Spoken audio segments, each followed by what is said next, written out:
Je commence par me présenter. Je suis Gaël Bruno. Je travaille à la direction départementale des finances publiques de Charente-Maritime, où j'anime ce qu'on appelle le secteur animation et pilotage des réseaux. Voilà. En résumé, j'anime le recouvrement du département, Innovation, le recouvrement sous tous ses angles, fiscaux, non fiscaux. Les non fiscaux sont les produits locaux, les cantines, etc., les amendes. La taxe d'aménagement, etc. Ça, c'est ma première mission. La deuxième, j'anime la mission gestion fiscale, les SIE, les SIP, le STIF, le cadastre, les SPF, les publicités foncières, tous les services opérationnels, les trésoreries publiques, mixtes ou pas spécialisées, comme les trésoreries hospitalières. Voilà, c'est déjà beaucoup. Alors, cet atelier, je l'ai conçu un peu différemment que j'ai pris un peu de liberté. Oui, au moment où je suis fonctionnaire, normalement je ne devrais pas.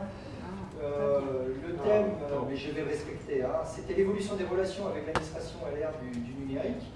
Alors, bon, moi, mon administration, c'est la DGFiP, donc je vais vous présenter la stratégie numérique de la DGFiP, mais dans ses relations avec ses partenaires, que sont les centres de gestion, la profession comptable, la profession notariale aussi, et évidemment dans ses relations avec l'usager, c'est le plus important, et puis notamment dans sa relation avec les autres administrations.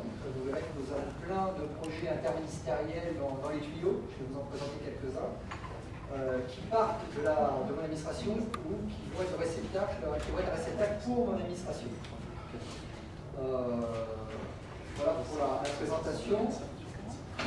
Alors, le contexte, je suis parti d'un rapport du juge des comptes, qui est mon certificateur. Notre commissaire aux comptes à nous, c'est la Cour des comptes, mais c'est aussi notre juge des comptes.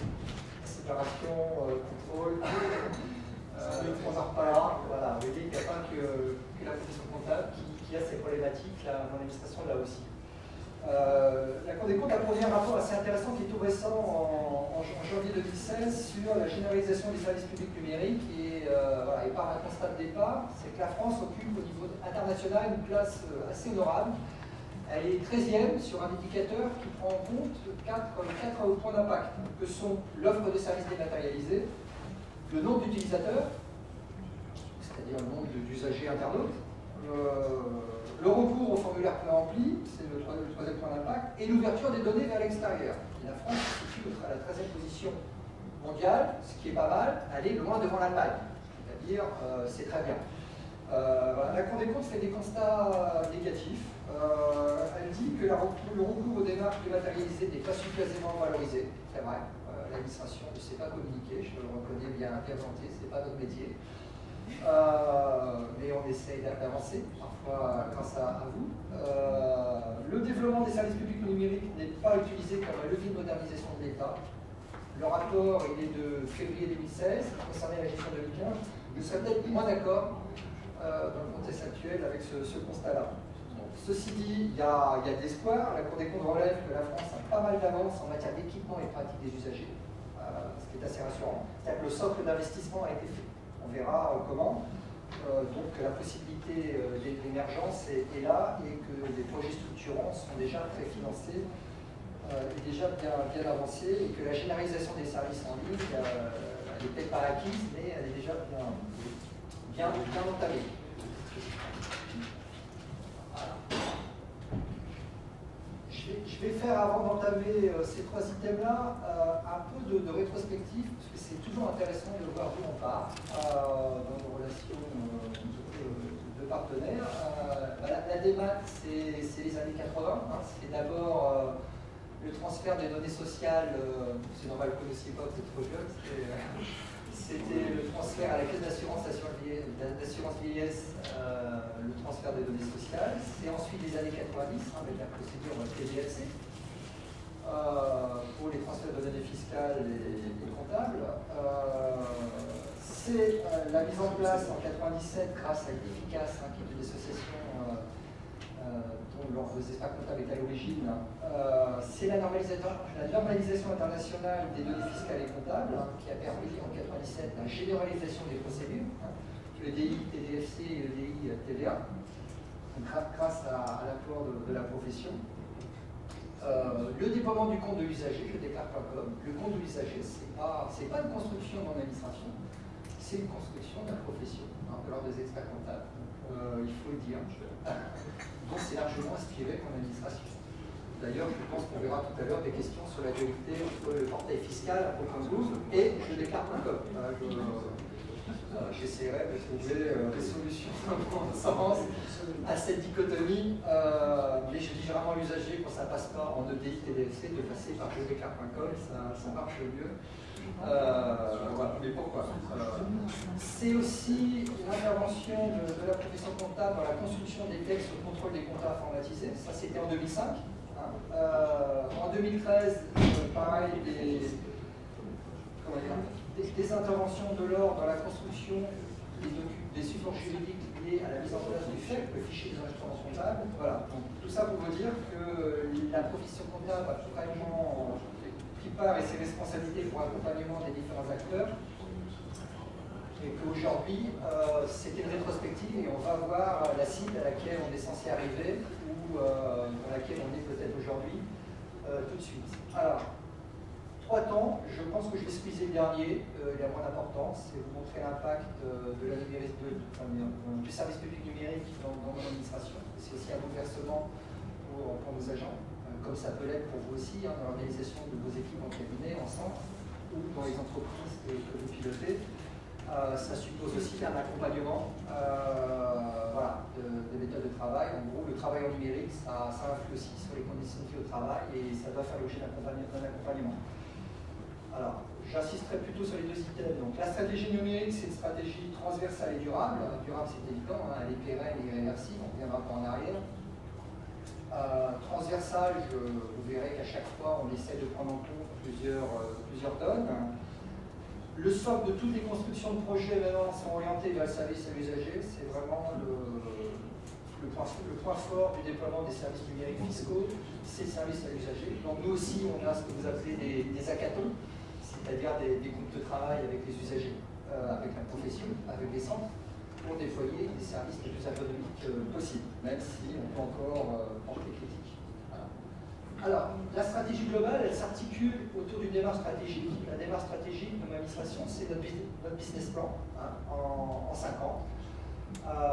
C'est là où on va, puisque vous savez que mon administration est issue d'une grande fusion, et aussi ancienne que ça. C'est une décision prise en 2008, une fusion juridique actée en 2010, et une administration fusionnée qui a aujourd'hui 7 ans. Et qui, pour plusieurs raisons, a dû mettre en place une démarche stratégique pour décrire ses orientations, expliquer ses orientations, ses plans de suppression d'emploi. Voilà. La stratégie numérique, ce n'est pas une stratégie parallèle. Ça l'a été pendant un petit moment, c'est ce qu'on appelait Copernic, je ne sais pas si vous avez entendu parler de Copernic, qui était un projet parallèle, assez coûteux d'ailleurs, on a eu plusieurs rapports de la Cour des comptes assez défavorables sur le coût de Copernic. La stratégie numérique, maintenant, c'est une stratégie partie prenante de la stratégie, de la démarche stratégique de la DGFiP. C'est une question, ce que j'ai appelé centrale. Pourquoi? Alors, contrairement à ce que la représentation syndicale peut dire dans l'administration, ce n'est pas uniquement dans un contexte de contrainte d'effectifs, ça l'est, c'est une donne. Mais très clairement, la volonté de départ, c'était d'ouvrir la DGFiP sur l'extérieur. On verra comment tout à l'heure, même si je sais qu'il y a encore des efforts à faire. Et c'était de mieux prendre en compte les attentes des usagers. On essaye de s'améliorer. Et de se situer par rapport à l'état de l'art dans d'autres organisations comparables, c'est-à-dire l'offre de services bancaires auprès des grandes banques ou ce qu'ont pu faire d'autres administrations françaises ou même étrangères. On se situe par rapport à des modèles dont on essaye de s'inspirer.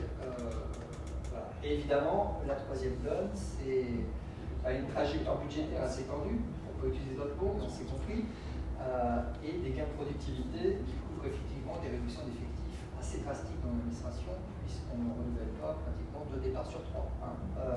C'est une donne quand même. Voilà. Donc le numérique nous a permis quand même de financer, de trouver des gains de productivité et de redéployer ces gains de productivité au service à l'usager. Voilà, je vais vous expliquer Voilà, comment? Alors, les grands axes de la stratégie numérique, c'est d'abord un pilotage donc différencié de celui mis en place au départ, qui était le projet Copernic. Donc, maintenant, nous avons un service à compétence nationale, qui est le service Cap Numérique, hein, qui est le pilote unique et dédié aux services numériques fiscaux au sein de l'administration. Alors c'est un service qui a pris de l'ampleur puisqu'il pilote maintenant pas mal de projets interministériels, hein, dans le cadre de la modernisation de l'action publique. J'ai illustré tout à l'heure ces projets interministériels, et Cap Numérique est devenu quand même un acteur privilégié dans la modernisation des administrations fiscales et financières et des administrations tout court. Deuxième donne, la transversalité de la démarche. C'est une recherche systématique, puisque vous voyez que réunir comme ça deux grandes administrations, plus qui ne s'entendaient pas forcément au départ, une administration d'assiette, une administration de recouvrement, les réunir du jour au lendemain, vous avez bien compris que dans les applicatifs informatiques, ça n'a pas fonctionné dès le départ. D'ailleurs, l'un d'entre vous me disait que dans son cabinet d'expertise comptable, aujourd'hui, il a les mêmes contraintes. Une antenne qui utilise un logiciel, une autre antenne qui utilise un autre, et parfois, quand on veut agréger des données, ça passe pas. Nous aussi, on a cette contrainte-là, donc on essaie de la lever au fur et à mesure du déploiement de notre offre de services numériques, au service évidemment des agents, des concepteurs de projets, des informaticiens. Voilà. Alors ça commence par quoi? C'est la création de référentiels communs, hein, pour les services. Nos services maintenant ont des référentiels uniques pour qu'on puisse abonder ensuite de la matière imposable à un service unique. Voilà, c'est des contraintes que vous avez également. Autre outil commun, c'est l'identifiant du contribuable. Le contribuable, Gaël Brono, que je suis, paye ses impôts, mais je paye aussi de la cantine scolaire, de la crèche. Voilà. Pour mes impôts, je suis connu comme Gaël Brono dans une application, et pour la crèche, je suis connu comme Gilles Brono. Et évidemment, si je veux un compte unique, pour mes impôts, ma TH, mon impôt sur le revenu, et ma crèche, quand on veut agréger les données, Gilles Brono, c'est pas Gaël Brono. Donc ces données-là ne concordent pas. Donc on a essayé de... Pas essayé, c'est d'ailleurs un projet qui est extrêmement avancé, qu'il faut connaître, de rassembler toutes les transactions, fiscales et non fiscales, hein, puisque l'administration est garante des intérêts du Trésor sur les impôts, mais aussi sur les produits domaniaux, les produits fiscaux, les amendes, les taxes parafiscales. Voilà. Donc on a essayé d'agréger autour d'un identifiant unique toutes ces données-là pour créer ce qu'on appelle l'ENSU, c'est l'espace numérique sécurisé unifié. L'espace numérique sécurisé unifié pour regrouper l'ensemble des transactions entre l'administration et les usagers, hein, pour le dépôt des déclarations, des paiements, des informations et des réclamations. Vous verrez que ça ne s'est pas fait sans difficulté, puisque quand on veut mélanger les informations de plusieurs environnements, on peut avoir des contraintes applicatives, on essaie de les lever. On verra comment tout à l'heure, mais on a aussi les contraintes de la CNIL.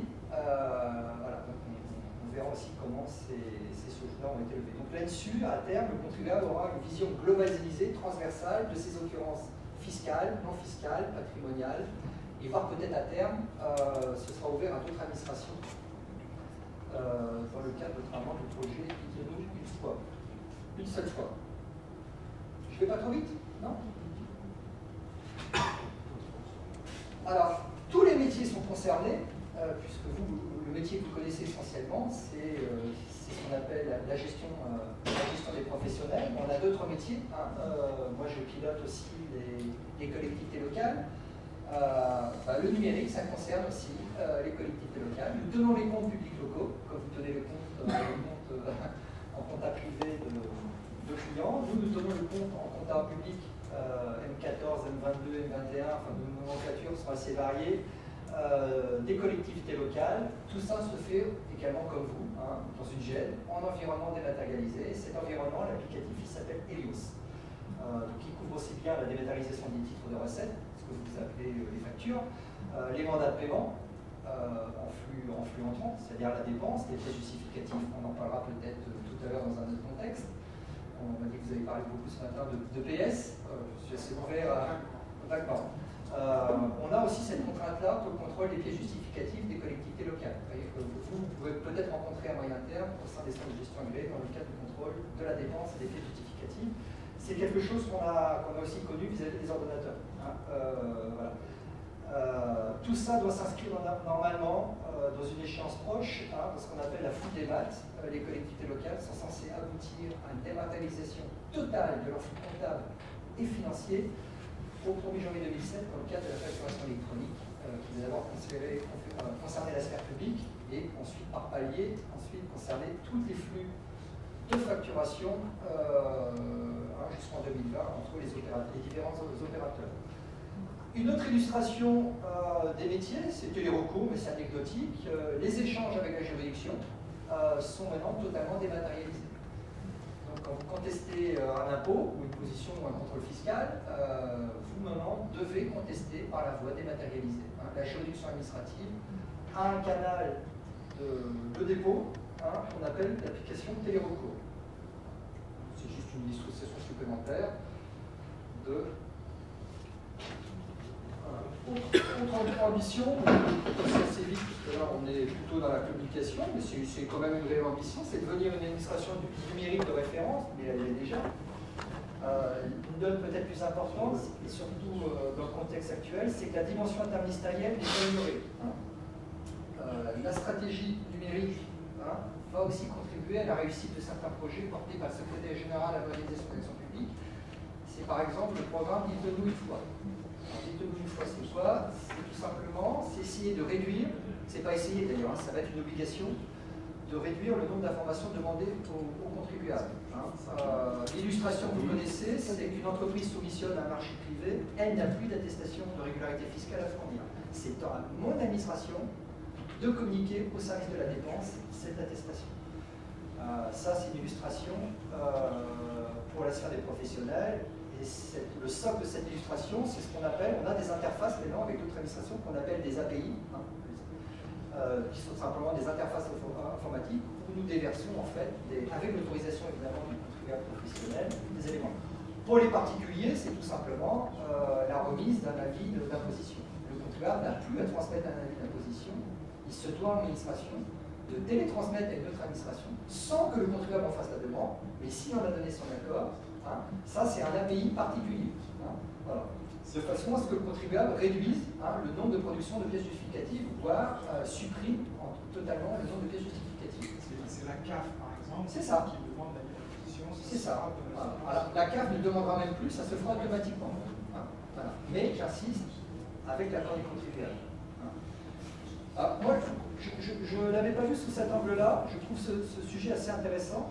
Je focalise un peu sur le contrôle, mais je trouve que c'est aussi pas mal. Pour éviter les fraudes documentaires, il est pas mal que l'administration transmette elle-même des avis de non-imposition à la CAF, par exemple, pour éviter les fraudes aux prestations sociales qu'on connaît. Et inversement, vous voyez, c'est aussi, c'est pas que simplifier la vie d'usager, c'est aussi sécuriser les données budgétaires et verser les prestations sociales à qui de droit. Monsieur ? Donc les centres de gestion qui envoient les déclarations de TVA, vous allez tout faire alors, puisque vous allez les avoir.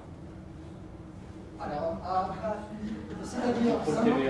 Non, la télédéclaration de la TVA, elle continuera à être télétransmise. Oui, mais les centres de gestion sont obligés de recevoir les déclarations de leur adhérents pour faire le contrôle TVA.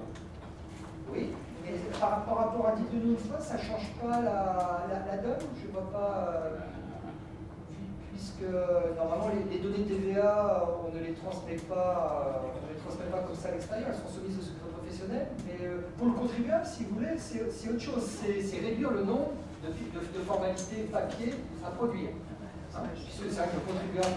Là, le contribuable, il envoie sa déclaration de TVA à l'administration, il l'envoie au centre de gestion qui fait le contrôle TVA. Oui. Donc ça fait quand même beaucoup de redondance pour ce qui est de la TVA. C'est très actuel, je me suis demandé si l'administration fiscale, par exemple, sur impôt.gouv, pourrait transmettre au centre de gestion les déclarations de pas. Voilà, c'est ça. Moi, j'ai pas d'opposition de principe. Je pense que c'est une question qu'il faut poser à Catherine Mangas demain, et pourquoi pas. À une époque, on avait demandé la vie secret professionnel et puis on n'a pas les matériels informatiques pour. Quand on passe par jeuxdéclare.com, ça permet de déverser directement dans les centres de gestion. Par contre, quand on va directement sur le site de l'administration sous forme de on a toujours été... Il faut vraiment... Je vais parler tout à l'heure de l'évolution du socle juridique, mais je pense que c'est une donne que vous devez vraiment prendre en compte, c'est que l'administration est tenue maintenant de déverser ces données à l'extérieur. Je n'avais pas compris le circuit. Je déclare.com qui déverse automatiquement un centre de gestion agréé et le portail fiscal qui ne le fait pas. Voilà. Je pense que demain, mon administration aura l'obligation de le faire, puisque là, les textes ont évolué. On le verra tout à l'heure sur la loi sur la République numérique qui a présenté Axel Le Maire il y a 2-3 semaines. Mais pourquoi pas? Moi, j'ai pas. C'est la problématique, hein, oui, je comprends. Ouais. On a tout intérêt à le faire. En termes de simplification. C'est une très bonne question. Je vous donnerai d'ailleurs la référence juridique à poser à la pièce demain. Cette obligation à il y a des liens qui ce soir actuellement, qui devra être créé. Je crois que le problème avec le FI, c'est ça, c'est qu'il n'y avait pas de lien pour l'instant entre le FI et là, donc, vous nous confirmez qu'il y aura des moyens financiers. Là, je n'ai pas la vision budgétaire, par contre, j'ai la vision juridique qui fait que mon administration va devoir ouvrir ces données. Elle l'a fait par exemple dans la TEC-loyer, le CRA l'a déployé pour la mise à jour du loyer des occupants. Nous avons là déversé, c'est-à-dire la première fois, de l'information. C'était la liste des occupants pour connaître la mise à jour des locaux. Et là, en fait, c'est un flux inverse qui a été déversé. Ça, c'est une orientation récente, mais que mon administration va développer de plus en plus. Elle va le développement, il faut bien d'argent. Ah oui, mais ça, après, on budgétise tout ça. Si on a une obligation juridique de le faire, on fera derrière avec un accompagnement financier. Ça, c'est pas... Tout ça est budgétisé dans les comptes de l'État. Et jusqu'à présent, je pense que c'est ce qu'il ferait. Oui, il y a vraisemblablement du contrat. Et cette obligation de faire l'information a été donnée une fois qu'on les autres transmises. Elle est à quelle échéance? Est-ce que vous avez une date? Alors, moi je n'ai pas de date, mais par exemple, Madame Manca, demain, je vous donnerai des calendriers, mais par contre, en parlant, je vois pas mal de données. Mon administration est en train d'ouvrir les données bancaires aux notaires. Et pour le contrôle des successions, on est en train d'ouvrir les données bancaires aux notaires.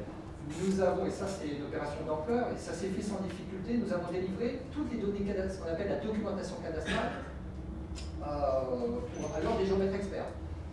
D'ailleurs, à mon grand regret, parce que je ne vous cache pas qu'on a fait un travail énorme là-dessus, parce que moi c'était une de mes passions, c'est la sphère cadastrale, on l'a fait gratuitement, alors qu'on aurait pu aussi bien prévoir une prestation monnayée, tarifée, voilà, ça a été fait, déversé sur ce qu'on appelle un géoportail, en Charente-Maritime qui est passé par les deux plateformes différentes, mais ça a été déversé automatiquement. Demain, mon administration va ouvrir gratuitement le fichier immobilier. Aujourd'hui, les notaires ne sont pas tenus, mais on devrait le faire quand même, de délecter la transmission des actes juridiques. S'ils veulent faire des réquisitions pour obtenir des renseignements, ce qu'on appelle les renseignements sommaires, pour obtenir des historiques d'actes, ils sont tenus de payer. Demain, quand je dis demain, tout ça est juridiquement fait et les applicatifs sont ouverts. Demain, nous déversons le fichier immobilier en notaire, gratuitement. Vous voyez, c'est d'autres exemples d'illustration où l'administration déverse pour les premières fois du flux en flux sortant. Alors, évidemment, quand je dis ça, mon administration le fait, c'est derrière parce qu'elle a intérêt à le faire. Oui. Pour les adhérents qui saisissent leur déclaration de TVA en mode EFI, EFI, oui. On pourrait imaginer également que l'EFI parte directement au CGR. C'est la contrainte. Et pour les déployer en locaux commerciaux, l'administration est capable de fournir les informations. Oui. C'est ça, c'est exactement ce que je disais. Plus loin, il n'y a pas de micro. Alors, je vais rapprocher le micro. Là. Je vous présente des excuses. Voilà, ok. Mais oui, le frein. Après, il doit y avoir des contraintes techniques, mais qui sont pas très lourdes. Parce que moi, des déclarations TVA, quand je les exploite, qu'elles soient en EDI ou en EFI, pour moi, c'est la même chose. Dans ce qu'on appelle le portail métier chez nous. Hein. Quand je veux faire des rapprochements de déclarations de TVA, je les ai en même schéma. Donc, quand je les importe, pour moi, je n'ai pas la provenance EDI ou EFI. Donc, je ne suis pas sûr qu'il y ait une contrainte technique très lourde ou qui impose un budget financier. C'est quelque chose qui doit être derrière nous, je pense maintenant. En tout cas, dans nos outils d'extraction, bon. On en prend note. Non, parce qu'il y a 2 ans ou 3 ans, il avait dit que c'était pas possible, mais il n'y avait pas des budgets pour ça. Non, mais il y a 2 ans, 3 ans, on n'avait pas les infocentres qu'on a développés depuis non plus. Bon, mais vous reposez la question à Catherine Mangas. Ce que vous avez dit avec le cadre légal qui n'existait pas avant, maintenant existe. Je vais vous le donner, le cadre légal. D'accord, je crois qu'avant l'administration n'avait pas le droit d'envoyer des informations. Là, il y a une modification de 100. C'est la loi du 6 octobre 2016 sur la République numérique qui a été présentée par Axel Le Maire. C'est récent. Et c'est récent, mais on a déjà quand même fait des ouvertures en matière de géoportail pour les données cadastrales. C'est énorme, hein, donner des données cadastrales. D'ailleurs, je ne vous cache pas qu'on a eu un peu de mal au cœur à donner comme ça one shot des données cadastrales, parce que c'est compliqué, hein, faire un plan cadastral de qualité. Voilà. Donc ça a été donné lors des experts comptables. Le fichier immobilier a été donné au notaire. Enfin, je dis donné, c'est en consultation à distance, évidemment, et évidemment non tarifé. Hein. C'est des illustrations, mais j'en aurai d'autres à vous donner, notamment dans la sphère des collectivités locales, mais j'ai pas le temps de développer. Autre projet de transversalité pour éviter les redondances, c'est France Connect. Hein, c'est le système d'identification et d'identification univoque et sécurisé de l'usager.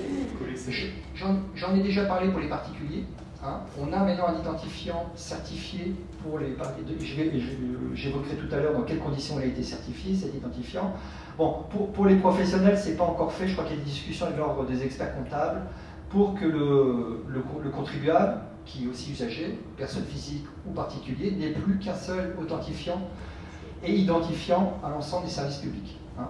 Voire peut-être à terme, dans le cadre de l'État plateforme, ne plus avoir qu'un point d'entrée qui est servicepublic.fr avec une clé d'identification unique, hein, plutôt qu'à chaque fois garder ses clés, généralement sous le clavier, son login et son mot de passe. Voilà. Donc ça c'est un projet, mais qui est d'ailleurs géré au niveau européen. Hein. C'est le règlement européen IIDAS sur l'identification électronique et les services de confiance de transactions électroniques.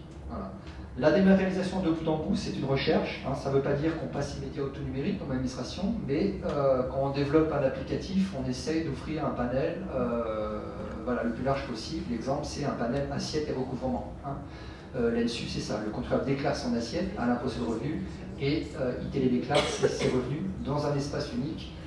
Et demain, il télépaiera sa cantine, ses amendes, enfin tout ce qu'il veut. Voilà. Alors, le socle, la construction de cette démarche du tout numérique, elle est tournée vers le service à l'usager. Hein. L'objectif, c'est améliorer la qualité du service rendu. La première conception, c'est la mise en place d'un service omnicanal. Donc là très clairement, j'aurais mon franc-parler hein, par rapport à des affaires qui ont pu sortir dans la presse avec nos collègues des Alpes-Maritimes et des courriers maladroits. Moi, j'aurais mon franc-parler. Donc, mon administration a une administration qui est très sollicitée. Quelques ordres de grandeur, en matière de flux d'accueil, nous recevons 18 millions de visiteurs dans nos services tous les ans. Hein, parce que c'est vrai que la législation fiscale est complexe. Elle demande de la sécurité juridique, oui, je sais, je le reconnais bien volontiers. Donc, beaucoup de visiteurs, parfois pour pas grand-chose, on verra pourquoi, et comment réaiguiller ces visiteurs vers d'autres formes d'accueil à distance. 7 millions d'appels téléphoniques et 5 millions de courriels. Après, je pourrais encore vous balayer d'autres données. Donc voilà, donc c'est une demande d'assistance assez forte dans un contexte d'emploi assez contraignant. Voilà. Donc l'idée, c'est de diversifier les modes de contact, diriger les flux vers des canaux plus efficaces hein, en fonction des demandes. Nous avons encore des gens qui se déplacent pour des changements d'adresse, même si je sais que les changements d'adresse, ça ne marche toujours pas hein, avec les contrats de mensu.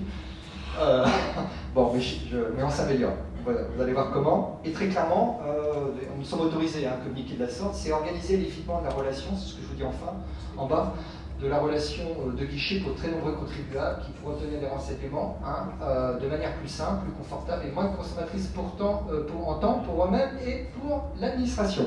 Donc, ça génère quoi? Ça génère une nouvelle forme d'organisation. Alors, la rénovation d'impôt.gouv.fr, mais que vous n'avez pas dû voir encore, ce qui doit être déployé là incessamment sous peu, avec la mise en place d'une messagerie sécurisée sur le compte des particuliers. C'est aussi valable pour les professionnels, ça a été déployé la semaine dernière. Donc les professionnels, dans leur compte fiscal, ont maintenant une messagerie sécurisée et peuvent échanger avec une interface qui s'appelle e-contact, si vous voulez connaître un peu notre applicatif. Donc quand un contribuable, personne physique, à partir de son compte, ou personne morale, à partir de son compte professionnel, dépose un message, le réceptacle chez nous, c'est e-contact, et on se partage la vie du dossier, et il y a un suivi partagé de la vie du dossier. C'est-à-dire que si le dossier est incomplet, on contacte le contribuable, etc. Alors, ce e-contact, évidemment, il nous permet aussi de déporter le traitement des réclamations. Réclamation, demande d'information, changement d'adresse, révision des mensualisations. Voilà, et nous avons créé des plateformes téléphoniques qui étaient au nombre de 2, qui seront au nombre de 4 d'ici la fin de l'année, et qui couvrent aujourd'hui 26% du territoire. Donc très clairement, nous sommes dans une forme de relation à l'usager à distance. C'est ce que nous essayons de privilégier. Ça ne veut pas dire que derrière, voilà, nous fermons nos guichets. Hein, mais autant que faire se peut sur les demandes simples, on essaye d'externaliser auprès de centres de contact, c'est-à-dire de plateformes téléphoniques, qui ne sont pas là que pour faire du renseignement. Hein. Ils sont là aussi pour faire des actes de gestion simples, donc à être dans les applicatifs. Voilà. Le développement des téléprocédures, j'en parlerai tout à l'heure, mais vous voyez que tout le potentiel de développement que peut générer le numérique en matière de téléprocédures, hein, qui vont du passage aisé de la déclaration au choix des modalités de paiement dans un environnement global, et à double sens, hein, envoi de documents dématérialisés aux contribuables comptés pour la télédéclaration. Oui. Moi, je ne sais pas si je suis mauvais ou pas, mais quand il faut faire une adhésion à Info.gouv pour payer la TVA, oui. Encore l'impôt de société, pour payer les taxes foncières, il faut refaire des dossiers, pour payer les dividendes, enfin les prélèvements sociaux. À chaque fois, on est obligé de faire une demande. Alors, normalement, non. Fait papier. Alors, sauf à ce que je connaisse mal le sujet, mais je le pratique au quotidien. Vous avez 2 modes de création de dossier qui sont un mode complexe pour les partenaires ODI, dont vous êtes peut-être un représentant, mais pour les contribuables, il y a autrement tout simplement un mode simple, hein, c'est très vite, hein, c'est 3 clics, et ensuite vous avez une liste d'impôts à cliquer, qui vont de la taxe sur les salaires, à l'IS, à la CVAE, et non, ça se fait très vite. Vous n'avez pas à reformuler une demande d'adhésion impôt par impôt. Hein. C'est une demande générale pour l'ensemble des demandes. Alors, il y a une petite contrainte, c'est pour les coordonnées bancaires, mais bon, vous pouvez comprendre que pour des raisons de sécurité, on rajoute une contrainte. Mais vous faites aujourd'hui une demande d'adhésion globalisée et non pas une multiplicité de demandes. Donc là, c'est peut-être en méconnaissance, et je vous pardonne. Je ne sais pas si on l'a fait il y a plusieurs années et qu'on avait oublié de faire des impôts, il faut les refaire maintenant. Quoi. Il y a eu un petit passage où on avait des systèmes qui marchaient très bien, puis ça s'est planté, parce qu'il a fallu refaire les mandats. Donc, oui, effectivement. On a eu ça il n'y a pas très longtemps. Pour les mandats CEPA, peut-être, le changement de la norme CEPA. Parce qu'elle nous allait faire des mandats. Je sais que pour ODIR aussi, il y a eu quelques conventions de représentation que vous avez pas passées, mais bon, c'est une option supplémentaire qui vous permet aussi vous, de prendre un peu d'activité. Voilà. Alors,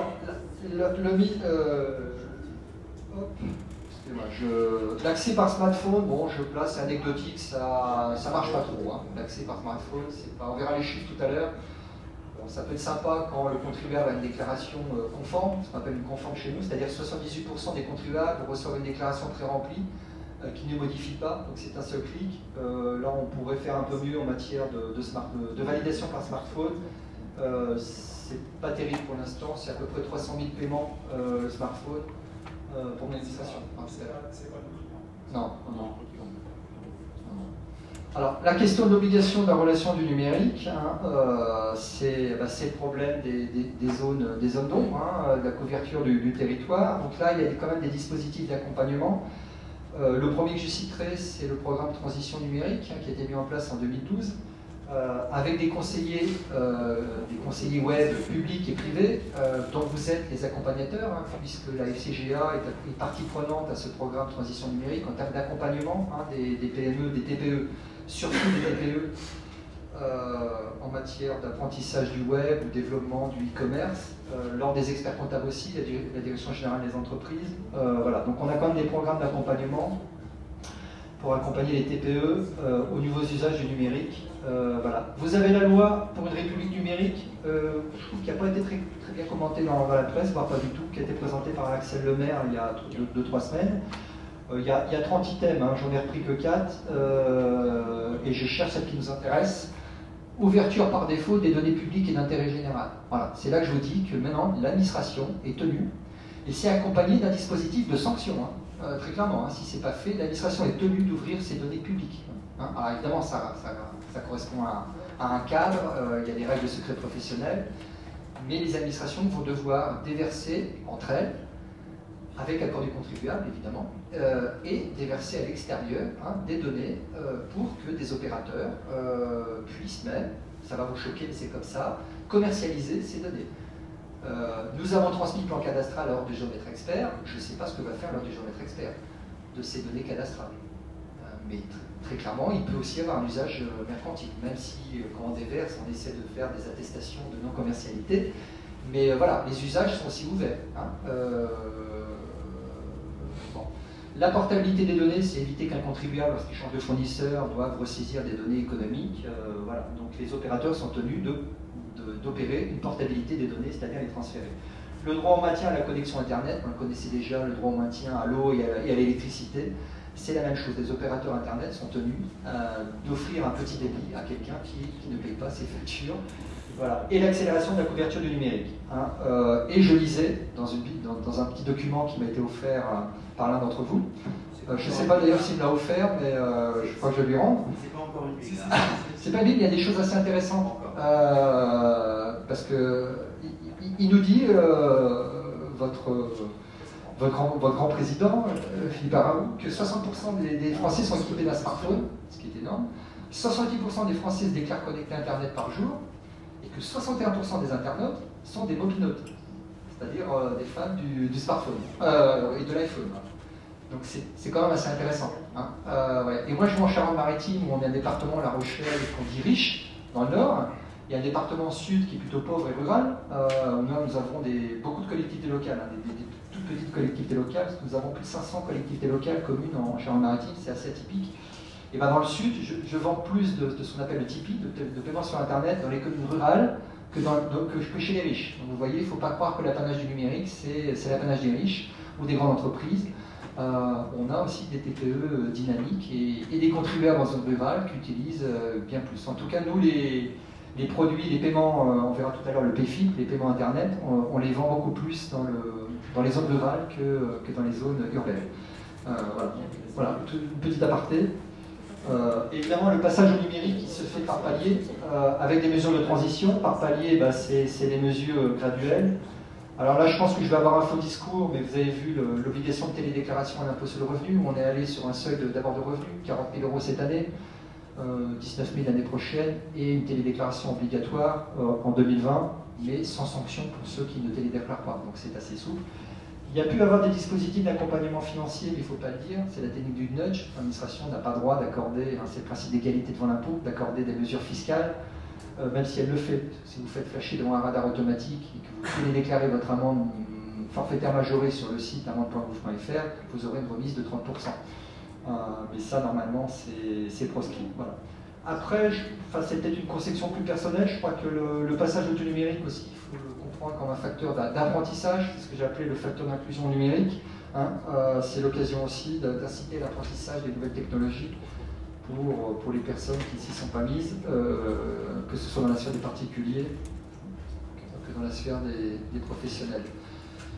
Les applications, elles sont multiples.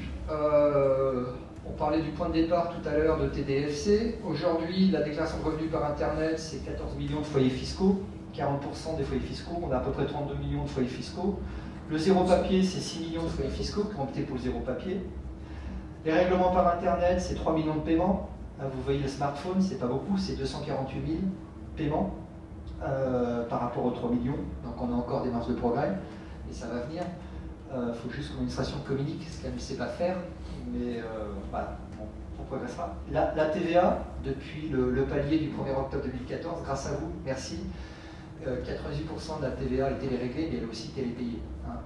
Voilà, donc ça, en termes de sécurité budgétaire, c'est énorme. En termes de gain de productivité pour l'administration, c'est aussi énorme. Même si je sais que ça s'est fait parfois dans la douleur, parce qu'on a essayé de communiquer au départ, jusqu'au jour où on a pris un texte. Voilà, c'est souvent comme ça en matière de déploiement du numérique, on communique mal, je vais pas dans l'administration, et derrière on légifère pour imposer, malheureusement. Voilà. Les plateformes téléphoniques, j'en ai parlé tout à l'heure, c'est le déport et l'équipement de la relation à l'usager. Le portail usager, je vous en ai parlé aussi avec la messagerie sécurisée. L'identifiant fiscal autorisé par la CNIL, donc qui est toujours le numéro fiscal, mais qui est un numéro fiscal certifié avec l'état civil. Donc la CNIL nous a autorisé à utiliser le NIR, c'est-à-dire le numéro de sécurité sociale, pour certifier l'identifiant fiscal. C'est tout récent, hein, ça a même quelques semaines. Donc nous invitons maintenant les contribuables dont l'état civil n'est pas certifié, hein, à le faire en nous communiquant le NIR, voilà, que nous gardons pendant une période et que nous transversons dans notre référentiel des personnes pour certifier l'état civil de ces contribuables et certifier, authentifier, sécuriser l'identifiant fiscal. Voilà. Et évidemment, ces données de l'état civil sont ensuite détruites. Tout ça se fait sous contrôle de la CNIL. Alors, les applications, excusez-moi, hop, voilà. J'ai parlé beaucoup de la rénovation de la chaîne fiscale. Une autre illustration, c'est le déploiement du timbre passeport en attendant la généralisation du timbre fiscal. Ça arrive aussi, c'est 2017-2018, donc c'est fini le bureau de tabac. D'ailleurs, les bureaux de tabac peuvent vendre du timbre fiscal électronique. Hein. Ils le font d'ailleurs, hein. Maintenant ça marche aussi pas mal. Mais le timbre papier, normalement, devrait disparaître 2017-2018. En tout cas, aujourd'hui, pour le passeport, c'est obligatoire. Ficovi. Alors, Ficovi, je pensais que vos collègues connaissaient Ficovi tout à l'heure, mais non. Quelqu'un connaît Ficovi? Alors, c'est un outil fabuleux qui va vous faire bondir. Hein. Ficovi, c'est un fichier que nous avons récupéré au 1er septembre 2016. Vous voyez, c'est vraiment de l'information fraîche. Hein. C'est tout simplement tous les contrats d'assurance vie qui ont été saisis rétroactivement par toutes les compagnies d'assurance françaises. Donc, ils nous ont communiqué un fichier de 45 millions de contrats, 45 millions de contrats d'assurance vie, évidemment dans un nuage, hein, un cloud, et ça, c'est l'atelier numéro 1. Voilà, évidemment que nous utilisons à bon escient dans le cadre de nos procédures de recouvrement forcé. Voilà, donc nous faisons des ATD bancaires, hein, des habilitateurs détenteurs, vous avez connu, enfin d'abord des ATD employeurs parce que ça coûte moins cher, ensuite des ATD bancaires, ensuite des ATD 4, et là aujourd'hui nous pratiquons les ATD sur les contrats d'assurance vie, et ça marche pas mal. Moi je suis assez surpris du potentiel de contribuables qui, voilà, enfin c'est des stratégies, vous savez. Oui, c'est aussi dans ce sens à prendre en fait. Voilà. Alors, le smartphone, j'en ai parlé. Le contrôle fiscal, les évolutions, c'est la modernisation des procédures, hein, c'est la communication en cas de contrôle de vérification de comptabilité du FEC, le fichier des enregistrements comptables. Je sais que ça ne s'est pas fait aussi sans douleur, qu'il y a encore des questionnements, mais je suis là pour y répondre. Avec peut-être une évolution à venir, il faudra attendre la loi de finances rectificative. L'idée, je sais que le texte a été proposé au Parlement, l'idée est de demander aux contribuables, en cas de contrôle sur pièce et non plus de contrôle sur place, de transmettre à l'administration, de télétransmettre le fichier d'enregistrement comptable. Hein, voilà, ce texte va être proposé au Parlement. Je pense qu'il sera retoqué cette année, puisqu'on a une échéance en mai qui fait que ce truc-là passe mal. Mais l'idée, c'est ça en fait, c'est d'à terme, dans le cas des contrôles sur pièce, qui est aussi un gros volet de l'administration, hein, on ne fait pas que de contrôle sur place, d'ailleurs on fait plus de contrôle sur pièce que sur place, et c'est mieux d'ailleurs le contrôle sur pièce, ça va plus vite, l'argent rentre plus rapidement, on embête moins le contribuable, parce qu'on a des périodes plus courtes. Voilà, donc l'idée c'est d'essayer de développer l'envoi du FEC à distance, vous verrez. C'est des méthodes aussi de programmation du contrôle fiscal avec le Data Mini, hein, vous avez Start Expert, nous avons Sirius Pro, et nous faisons du data mining pour essayer de repérer des populations potentiellement fraudogènes. Donc c'est aussi du cloud, hein, c'est des nuages, des données qui viennent de l'extérieur, de plus en plus. Attention, 1er janvier 2017, vous savez que l'échange de renseignements va jouer plein pot. Donc nous allons recevoir les coordonnées bancaires des usagers français qui n'ont pas déclaré leur compte bancaire à l'étranger. Alors tout ça, c'est des données évidemment que nous gérons dans des infocentres. Ça va faire l'objet d'échanges, de traitements, évidemment de questionnements, de demandes de mise en conformité, mais là on ne sera plus dans une cellule, hein, telle que vous la connaissez. Là, on traitera différemment et vraisemblablement par un processus industrialisé vu la masse des contribuables qui ont des comptes à l'étranger. C'est pas anecdotique, hein, c'était vraiment la surprise il y a 3-4 ans. Voilà. Donc tout ça se fera par des traitements automatisés. La dématérialisation, est-ce que vous pouvez essayer de faire un benchmark avec vos activités dans les centres ou dans les cabinets voilà, donc la norme Helios, le projet Helios, qui n'est pas un projet, hein, qui est notre logiciel de comptabilité des comptes publics locaux, c'est 600 millions de documents, hein, qui sont échangés par ce qu'on appelle un format PESV2, protocole d'échange standard. Donc tout se fait en dématérialisé. Hein. Donc c'est 650 millions de documents, c'est énorme hein, en termes d'archivage. C'est 165 000 budgets locaux, donc des solutions de stockage voilà, assez importantes, et une relation qui est totalement dématérialisée, puisque nous déversons le compte de gestion, bilan, compte de résultat, à la juridiction, le certificateur qui est voilà, la Chambre régionale des comptes, puisque nous développons de plus en plus aussi des opérations de certification des comptes publics locaux. Voilà, ces comptes sont aussi communiqués aux organismes certificateurs qui peuvent parfois, pour les hôpitaux, ce sont des commissaires aux comptes privés, hein, des CAC. Pour les collectivités locales, là, c'est la Chambre régionale des comptes. C'est quelque chose qu'on est appelé à développer. Et ça se fait aussi par la voie dématérialisée. L'État plateforme, je passe. Les projets interministériels, j'en ai parlé avec API des uns particuliers, c'est éviter d'envoyer plusieurs fois la même pièce justificative. Payfip, bah, c'est notre PayPal à nous, c'est le paiement par Internet, hein, celui que vous utilisez pour vos achats de biens de consommation courante sur Internet. L'EDSAP, c'est l'espace numérique des agents, où les agents maintenant ont un espace dématérialisé, où ils retrouvent leur bulletin de paye, leur pension. Voilà, on est dans un environnement dématérialisé aussi, nous, pour notre propre gestion. Ce qui devait faire l'objet d'une transition avec la stratégie numérique fédératrice en interne. Juste à vous dire que bah, cette révolution numérique, ça ne se fait pas comme ça, hein. Il faut vraiment accompagner les agents. Moi, je suis dans l'administration, on a la culture du métier plutôt que la culture du management, je le reconnais bien volontiers. Donc il faut accompagner la transition, le travail en mode numérique, ça modifie aussi les conditions de vie au travail, hein. C'est des doubles écrans, voire des triples écrans chez nous. C'est aussi une nouvelle forme de relation à l'usager, donc tout ça doit faire l'objet d'accompagnement, de club, voilà. Mais c'est aussi du confort hein, d'avoir un client très unique, de chercher un contribuable par le nom et d'avoir toutes ces occurrences en même temps, alors qu'avant il fallait ouvrir plusieurs applications. Hein, voilà. Donc la révolution numérique chez nous, c'était pas uniquement pour l'usager, c'était aussi pour le confort des agents. Et on a gagné en confort et en gain de productivité, et on redéploie d'ailleurs ces gains de productivité pour essayer de développer plutôt des missions d'expertise, mais on n'en est pas encore là. Voilà. Donc, le numérique de la fiscalité, c'était ça, hein, c'est le service public numérique fiscal et non fiscal, un facteur de rénovation de la DGFiP. C'est pas la simple addition de réformes techniques, hein, c'est des relations humaines avec les usagers, hein, les fameux hackathons, avec les partenaires que vous êtes, avec les agents, des groupes de travail. Je pense que c'est des sujets qui doivent être mieux pris en compte. Hein. Actuellement, ce n'est pas le cas, pas assez.